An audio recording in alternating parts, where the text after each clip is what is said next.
It's a good thing that there are people in America, like my guest today, president of the National Religious Broadcasters, Troy Miller, who is willing to go to Israel and speak firsthand with not just government and military officials to find out the truths going on that the media is not reporting about this war, but also just speak to regular people on the street, civilians in Israel, asking them, what do you think about what's going on? And more importantly, maybe for the fate and future of America, if you believe in biblical truths, which I do, that says, God says, those who bless Israel, his people, he will bless. Those who curse Israel, his people, he will curse. More importantly, what these Jewish people in Israel are hearing about this Joe Biden administration leading America down a path of turning from Israel. And in the end, leading America down a very perilous path in terms of God's grace and ongoing support. So Troy Miller, I want to thank you so much for being back on Bold and Blunt. It is great to have you here. Cheryl, thanks for having me. It's good to be with you. And it's good to be home from Israel, right? You just came back. What did you see? What did you hear? What's the latest going on from the ground on Israel? Yeah, we did. We just got back from Israel. We had a 10-day solidarity and fact-finding tour, and, there's still quite a bit going on there. Of course, they're in full offense down in Rafah, trying to finish off the last remnants of Hamas that has dug in. I think, Cheryl, one of the messages that we really heard loud and clear from Israel, from both what I would say civilian populations, all the different folks we met with, and from government officials, is the fact that they really feel that America, or at least the American government, has really abandoned them at this point. Israel somewhat feels that they're on their own in this battle, and that's a really sad commentary, and we were there to reinforce that there are hundreds of thousands of Christians across this country who support them and are praying for them on a daily basis. When I went in March and April, that was the common theme of many people I spoke with there as well, both civilians and in the government, that they're feeling very much alone. And look at what Joe Biden just did with that supposed 3-phase peace plan and the details of it, which basically, again, throw Israel under the bus. They are definitely feeling alone. Oh, yeah, that's exactly right. I mean, we know this president is pandering to the far left of his party, but some of this just doesn't even make common sense. How can you come up with a peace plan that leaves a hostile force still right on Israel's border, and then you want that force to be legitimized as a country? And look, and that's just the southern. That's just Gaza down in the south. We don't even hear in the news what's going on up in the north. We, on this trip, actually went up to Samaria, which is what the world likes to call the West Bank, but yes. It's Judea and Samaria. It's the land that God gave Israel. We were in Samaria. We met with just a number of people. The rocket attacks that are happening there daily, most of those border towns have been completely abandoned because it's just unsafe to be in, and that doesn't even show up on our news here. So the Jewish people are sort of, tens of thousands of them have been displaced on the north and southern borders, and they're kind of refugees in their own nation. Are they still living in hotels in Jerusalem? They are. They're living in hotels all across the nation. We met with the Minister of Tourism, and their department, their agency, has been tasked with this whole relocation of all of these, as you would call them, as these refugees that have been displaced from their various towns. And I think he told us there was well over 100,000 of them that have been scattered all across the country. And again, we met with soldiers, reservists who were training to go back up north to help protect their communities. And they've moved their families out. It's just not safe. One of the folks there that we met with, he had a video of just the day before from some security camera footage of 3 missiles hitting his community. One blew up a part of a house, one blew up off in the street, and another one hit kind of an abandoned building. But still, could you imagine living in that environment on a daily basis if you have a a family. Unbelievable. Unbelievable. So you as president of National Religious Broadcasters, I know your presence there must bring some comfort to many in the Jewish community, in the Jewish nation. But who did you travel with, and what group sort of sponsored you or toured you through? And in the end, what was the end game? What was the purpose of your visit? Yeah, this was really a group, trip sponsored by us, by the NRB. We put this together, and we really wanted to have a different kind of tour. You know, lots of our folks have gone over in the past and done the traditional Holy Land tour, but this tour was about solidarity and about fact-finding. So our group was made up of mainly media people, folks that either run Christian media or different forms of media. So our group was all media folks to go over and learn. So this was a mission to learn and get the truth out that's really going there. And as we said, to bring the message of solidarity to the people of Israel. So we met with a number of government officials. We met with folks from the Knesset and a number of Knesset members to bring that message across, to let them know that they're not alone. There are, as I said, there are thousands of churches across this country that are praying for them on a daily basis. And there's Christian media that is reporting the real news and reporting what's going on over there. And that was the purpose of our trip, to build that kind of solidarity. And are they getting that? Are they getting that there's a very large difference between this administration and the American people in terms of support for Israel? They really are. We met with, again, a number of officials, and we met with a number of senior rabbis there, and it was really good and refreshing to hear from them their gratitude that the church was praying for them and that the church is supporting them. Several folks told me, again, as with the last trip, but even more so on this trip, they feel like the evangelicals in America are the only ones standing up for them right now. Wow.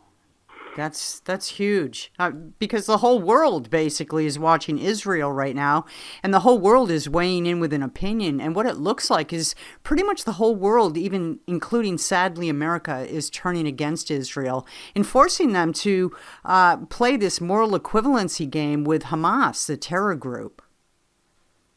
Yeah, that's right. You know, you're right. It's a strange moral equivalency that they're on somehow on the same level as this terrorist group, this barbaric terrorist group at that, in there. But also, you know, the other thing is they realize, not only do they realize evangelicals are supporting them, they also realize how much the left has abandoned them.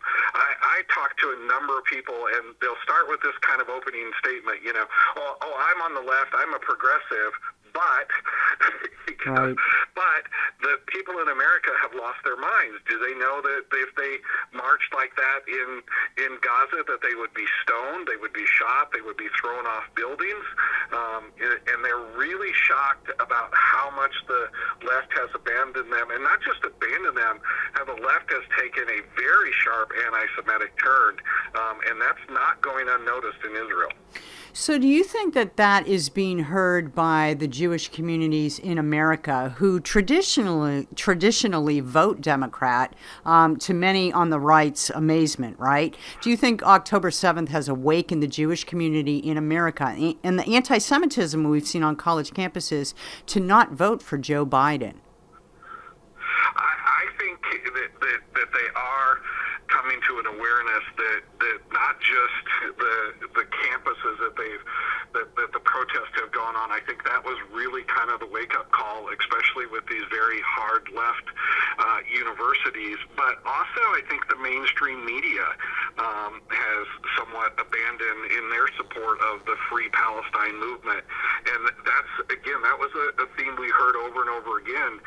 It's not just that these young kids on college campuses, but people that they supported, as you said, most of the American Jewish people are very progressive, have voted Democrat, voted for far left policies for a long time, and now they're feeling the people that they supported have really left them alone on an island. What's the word on the hostages over there, Troy? Did you speak with officials in the know on that? So we did speak with officials in the know on that,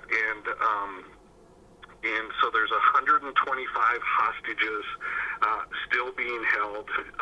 They hold out hope to get those hostages returned, but officials feel that maybe only 30 or 40 of those are actually still alive. Wow. But they would like to have, of course, everyone return to their family, regardless of the case. They're hoping that their statistics are better than that, but they don't see at any point that Hamas is willing at all to release any more of the hostages.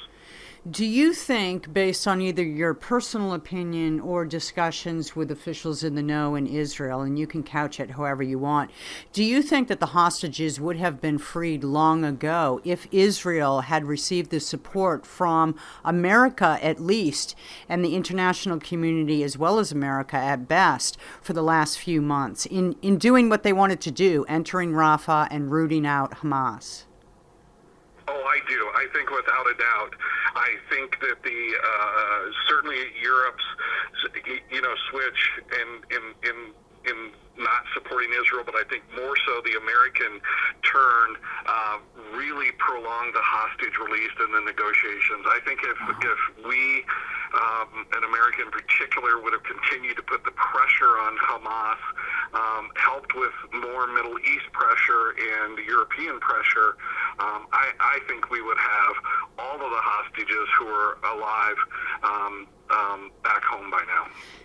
That is unbelievable, especially given there were, 5 or 6 American hostages as well. Correct, that there are American hostages still being held as well. And yet, I think what Israel felt, and I think what we've seen, if you've seen some of the latest videos coming out from the Hamas leadership, that the Americans changing in their position really has emboldened Hamas and caused them to dig in. They're looking at being rewarded for what happened on October 7th, and that's been their goal all along. Any growing sense that you found among the Israeli people to basically bend a little bit on eradicating Hamas just to get the hostages back, just to bring about some sort of peace, even though it's not really true peace? Do you see any of the Jewish people sort of wavering on their support for the continuance of this war? Well, very small. Most everybody that we talked to, and even just our conversations with people on the street, were very supportive, very dug in that Hamas cannot be allowed to continue. The prevailing thought, of course, they want the hostages back, and the hostages need to come home, but not in such a way that it compromises Israel's longer-term security. So people seem to be very firm on that. And again, it's not just Hamas, because you have Hezbollah, who's doing a lot up in the north as well, and there Israel still expects. I mean, the whole time we were there, I would say they were very on edge about a northern war opening up. They still feel like that's a possibility. And do they have the manpower and the munitions to take on a war by themselves? As they're still waging war against Hamas, would they be able to take on Hezbollah and Hamas simultaneously?